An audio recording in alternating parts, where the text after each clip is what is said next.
নিকষ কালো আঁধারের মধ্য দিয়ে বাংলার মানুষ, বাংলাদেশের মুক্তিকামী মানুষ যখন চারিদিকে অন্ধকারের ঘনঘটা দেখতে পায়, যখন এদেশ একটা বিস্তীর্ণ শ্মশানে পরিণত হয়ে যায়, যখন হাল ধরার কেউ থাকে না, তখনকার তথাকথিত নেতারা যখন পালিয়ে যায়, কেউ কেউ আত্মসমর্পণ করে, তখন বাংলাদেশের মুক্তিকামী মানুষ একটা কণ্ঠে, একটা জোরালো আওয়াজ, একটা বজ্র কণ্ঠে মানুষ একীভূত হয়।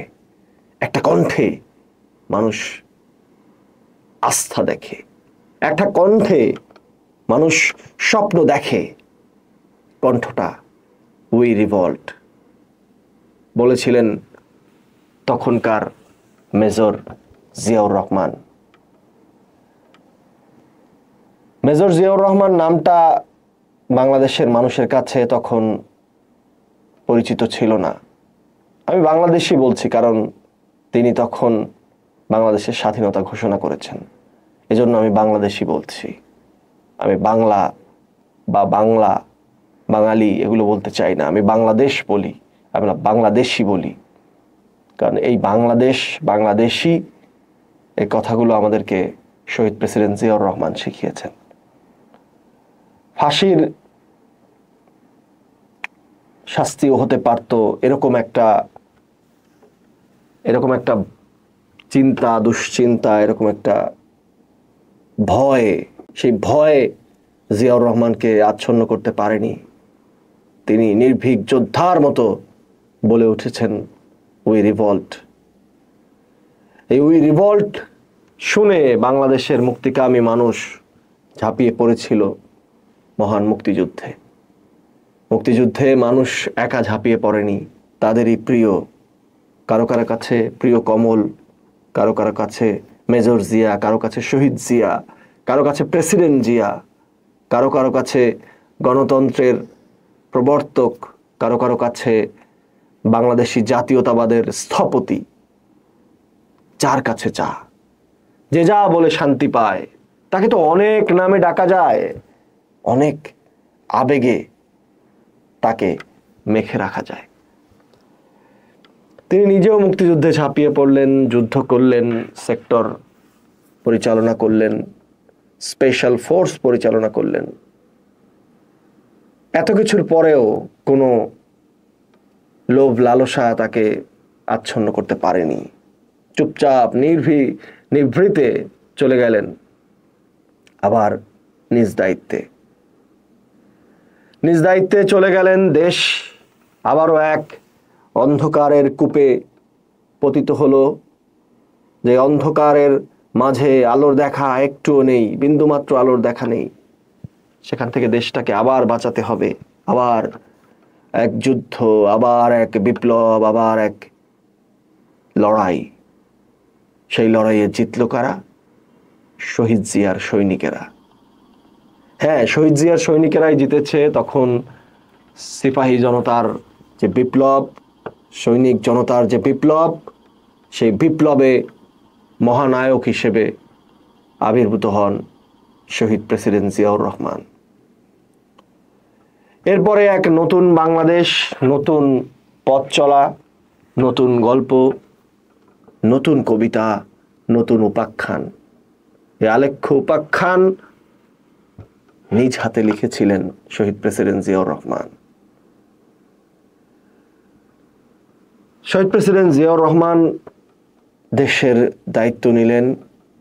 তিনি ঘোষণা করলেন তার ঐতিহাসিক 19 দফা, যে 19 দফা বাংলাদেশের মানুষের মুক্তির মহাসনদ। বাংলাদেশের মানুষের এগিয়ে যাওয়ার পথের পাথেও বাংলাদেশের মানুষের স্বপ্নকে আলিঙ্গন করার এক দলিল, অসামান্য দলিল।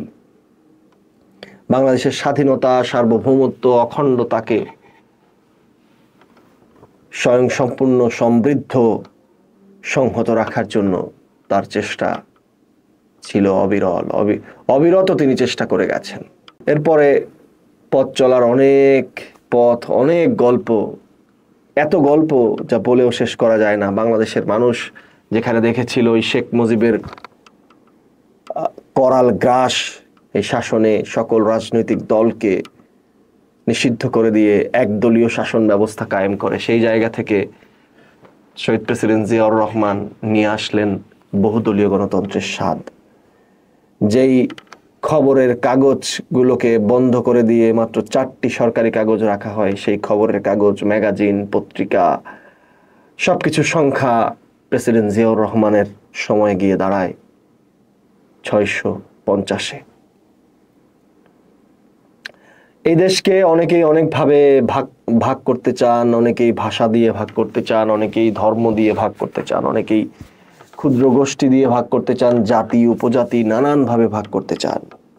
কিন্তু প্রেসিডেন্ট জিয়া দেখালেন নতুন এক পথ, যার নাম বাংলাদেশি জাতীয়তাবাদ, যেখানে জায়গা আছে সবার, যেখানে মত প্রকাশের স্বাধীনতা আছে সবার।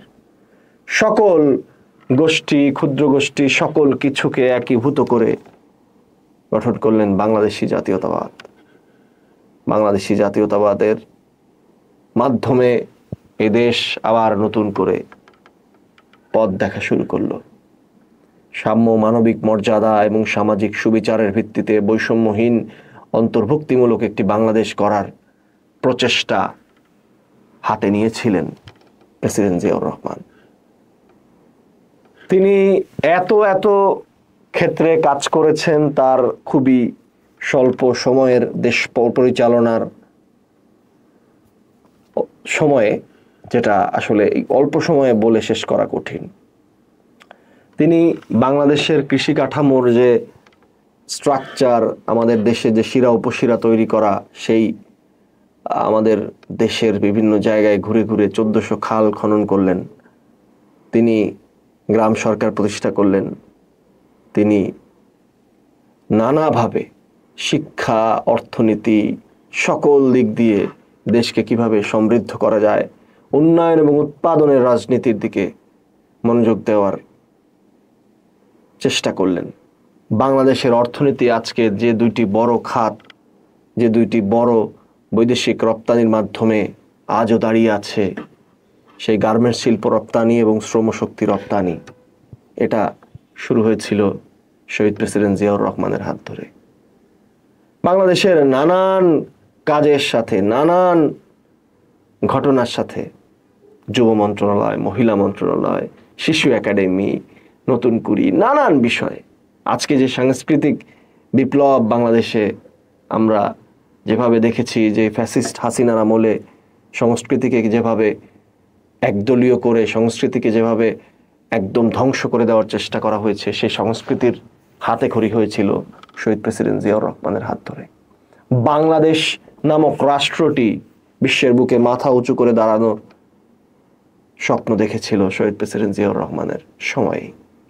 ভারতের আধিপত্যবাদ থেকে বের হয়ে বৈশ্বিকভাবে বাংলাদেশ একটি শক্তপোক্ত দেশ হিসেবে দাঁড়াতে শুরু করেছিল। শহীদ প্রেসিডেন্ট জিয়াউর রহমান সার্ক গঠনের উদ্যোগ গ্রহণ করেন। আল কুদস কমিটিতে বাংলাদেশ সদস্য পদ পায়। শহীদ প্রেসিডেন্ট জিয়াউর রহমান বাংলাদেশের একজন রাষ্ট্রনায়ক হয়ে ইরাক ইরান যুদ্ধের মধ্যস্থতা করার জন্য উদ্যোগ গ্রহণ করেন। তার নেতৃত্ব, তার পথ চলা দেখে তাকে নিয়ে সারা বিশ্বের মাঝে, সারা বিশ্বের নেতৃত্বদের মাঝে এক অসামান্য উত্তেজনা, অসামান্য আবেগ, অনুভূতি সঞ্চার হয়। তাকে ডেকেছেন ফিদেল ক্যাস্ট্রে, তাকে ডেকেছেন ইয়াসির আরাফাত থেকে শুরু করে নানান দেশের নানান মানুষ শহীদ প্রেসিডেন্ট জিয়াউর রহমানের সান্নিধ্য পাওয়ার চেষ্টা করেছেন। তিনি সৌদি আরবে যখন গেছেন, তিনি তখন বলেছেন, ছোট দেশ, আপনাকে তো আমি কিছু দিতে পারবো না, আমি গাছ দিলাম। সেই সময় শহীদ প্রেসিডেন্ট জিয়াউর রহমান সৌদি আরবকে নিম গাছ উপহার দেন, যেটাকে সৌদি আরবের মানুষ জিয়া ট্রি বলে চিনে থাকে। বাংলাদেশের অর্থনৈতিক কাঠামো, বাংলাদেশের শিক্ষার কাঠামো গড়ে তোলেন শহীদ প্রেসিডেন্ট জিয়াউর রহমান। আজকে আমরা দেখছি যে এত দামি দামি গাড়ি, এত সুন্দর সুন্দর গাড়ি, এই গাড়িগুলো বাংলাদেশে প্রবেশ করার সূচনা শহীদ প্রেসিডেন্ট জিয়াউর রহমানের হাত ধরেই শুরু হয়। শহীদ প্রেসিডেন্ট জিয়াউর রহমান সবচেয়ে যে কাজটি করেছিলেন, যে তিনি একটি আদর্শের জনক হয়েছিলেন, বাংলাদেশ জাতীয়তাবাদী দল বিএনপি গঠন করেছিলেন। যে দলটি বাংলাদেশের মানুষের সবচেয়ে জনপ্রিয়, সবচেয়ে জনবৃহৎ, সবচেয়ে জনবহুল একটি রাজনৈতিক সংগঠন, যেই বটবৃক্ষের নিচে বাংলাদেশের মানুষ আস্থা এবং বাংলাদেশের মানুষ স্বপ্ন দেখে যে বটবৃক্ষের ছায়াতলে এদেশ ভালো থাকবে, সুস্থ থাকবে, এদেশের মানুষ এগিয়ে যাবে। কিন্তু শত্রু বড্ড কঠিন। শত্রু চায় না এগিয়ে যাক ভালো মানুষেরা, শত্রু চায় না এগিয়ে যাক বাংলাদেশ, শত্রু চায় না এগিয়ে যাক প্রেসিডেন্ট জিয়াউর রহমান।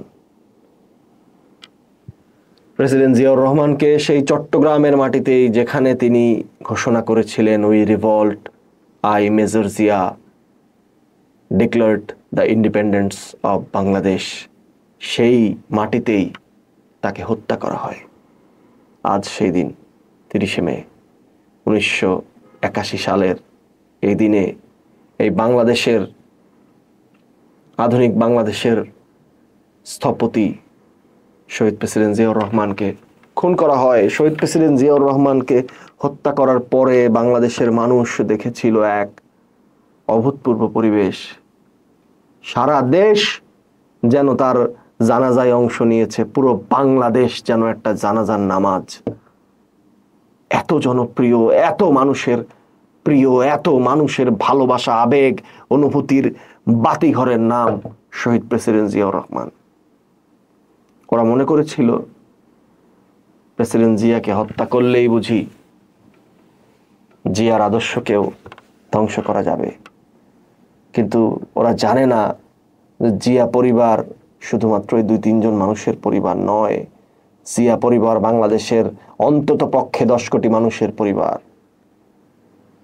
সেই জিয়া পরিবারের নেতৃত্বে পরবর্তীতে দেশনেত্রী বেগম খালেদা জিয়া দেখিয়েছেন গৃহবধূ থেকে কিভাবে আপসীন নেত্রী হয়ে ওঠা যায়। আমরা দেখেছি তারুণ্যের স্পন্দন হয়ে কিভাবে বাংলাদেশের কোটি তরুণকে এক কাতারে, এক মিছিলে দাঁড় করানো যায় বিএনপির ভারপ্রাপ্ত চেয়ারম্যান জনাব তারেক রহমানের হাত ধরে। আজ এই দিনে আমি সেই মহান নেতাকে স্মরণ করছি, যিনি বাংলাদেশের মানুষের জন্য কাজ করেছিলেন, বাংলাদেশকে একটি সুন্দর দেশ হিসেবে গড়ে তোলার স্বপ্ন দেখেছিলেন। এই বাংলাদেশ বারবার পথ হারিয়েছে, তবুও এই বাংলাদেশ বারবার পথ হারানোর পরে এই বাংলাদেশ আবারও ঘুরে দাঁড়ানোর স্বপ্ন দেখেছে, বাংলাদেশকে ঘুরে দাঁড়ানোর স্বপ্ন দেখিয়েছে। এই জিয়া পরিবার বাংলাদেশকে ঘুরে দাঁড়ানোর স্বপ্ন দেখিয়েছে যেভাবে প্রেসিডেন্ট জিয়াউর রহমান, সেই একইভাবে দেশনেত্রী বেগম খালেদা জিয়া এবং একইভাবে তাদেরই সন্তান জনাব তারেক রহমান। তাই শহীদ জিয়া আমাদের থেকে বিদায় নিয়েছেন, কিন্তু তার আদর্শ, তার কর্ম পরিকল্পনা, সেগুলো আমাদের মাঝে রয়ে গেছে। তার 19 দফা এবং দেশনেত্রী বেগম খালেদা জিয়ার ভিশন 2030 দিয়ে তাদেরই সন্তান জনাব তারেক রহমান দিয়েছেন 31 দফা। এগুলো সব ইতিহাসের অংশ হিসেবে বাংলাদেশের মানুষ মনে রাখবে, মনে রাখতে হবে। আজ আমাদের জন্য অবশ্যই একটি কষ্টের দিন, দুঃখের দিন, কারণ আমরা আমাদের সর্বকালের যে সবচেয়ে সেরা রাষ্ট্রনায়ক ছিলেন, তার রাষ্ট্র ক্ষমতা বা রাষ্ট্র পরিচালনার দায়িত্বে থাকা সময়টা খুব স্বল্প সময় আমরা পেয়েছি। তাই গভীরভাবে শ্রদ্ধার সাথে স্মরণ করছি শহীদ প্রেসিডেন্ট জিয়াউর রহমানকে এবং তার আদর্শের ধারক হয়ে বাংলাদেশের কোটি কোটি জাতীয়তাবাদী সৈনিক যেন তার দেখানো পথেই চলতে পারে সেই কামনা করছি। ধন্যবাদ সবাইকে।